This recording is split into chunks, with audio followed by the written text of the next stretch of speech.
Are you tired of hearing about companies moving their headquarters and wondering what it all means?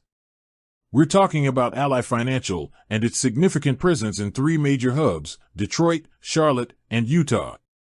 Why does the company need so many core locations, and what does it say about the future of work and corporate strategy? For years, Detroit has been synonymous with Ally. The company's roots as General Motors Acceptance Corporation are deeply intertwined with the city's automotive history. The Ally Detroit Center isn't just an office building, it's a landmark. It's where Ally consolidated its Detroit-based employees and made a powerful statement about its commitment to the city's resurgence. But then there's Charlotte. Over the past decade, Ally has been growing its footprint in the Queen City, and today, it has even more employees there than in Detroit. The Ally Charlotte Center is a massive, modern hub that speaks to the city's status as a booming financial center.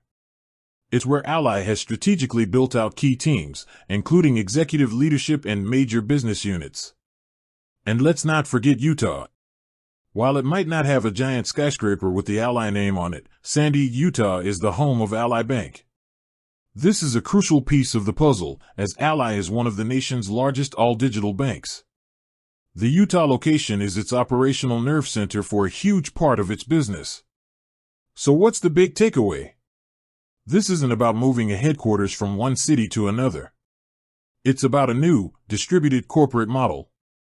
Ally is intentionally building strong, interconnected hubs in cities that offer different strategic advantages: historical ties in Detroit, financial talent in Charlotte, and a crucial operational base in Utah.